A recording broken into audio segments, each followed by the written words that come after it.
ইসলামী ভাইরা, একটি পাখি একটি বাসা বাঁধল।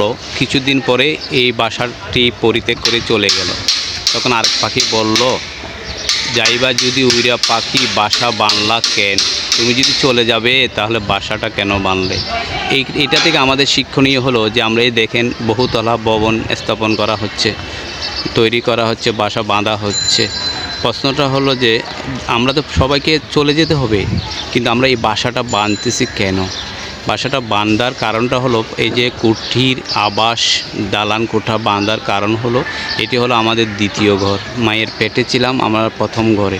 দ্বিতীয়টা হলো এই পৃথিবীতে এসে আমরা দালান কোঠা, কেউ বা কুড়ে ঘরে, কেউ বা ফুটপাতে আমরা বাসা বাঁধি।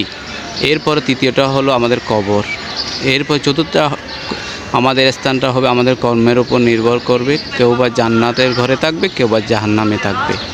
ইসলামী ভাইয়েরা, আসুন আমরা আমল করব। আমরা আমাদের এই যে পৃথিবীর ঘরটাকে আমরা স্থায়ী ঘর বলে মনে করব না, এটা অস্থায়ী। এটা হলো ক্ষণিকের জন্য আমরা মুসাফির সেজে এসেছি। আল্লাহ সুবহানাহু ওয়া তাআলা যখন ওই হুকুম দিবেন তখন আমাদেরকে চলে যেতে হবে, কিন্তু যাওয়ার আগে আমাদেরকে আমলে সালেহ পুণ্য কাজ করতে হবে। আসুন আমরা আমলে সালেহ করি, আমরা পুণ্য অর্জন করি। আর মৃত্যুর পূর্বে আমাদেরকে অবশ্যই আমাদের মুসলমান হয়ে মৃত্যুবরণ করতে হবে। আর কবরে যেতে হবে আল্লাহর বান্দা হিসেবে নয়, আল্লাহর বন্ধু হিসাবে। যদি আপনি আল্লাহর বান্দা হিসেবে কবরে যান তাহলে আপনার ভয় আছে, চিন্তা আছে, পেরেশানি আছে।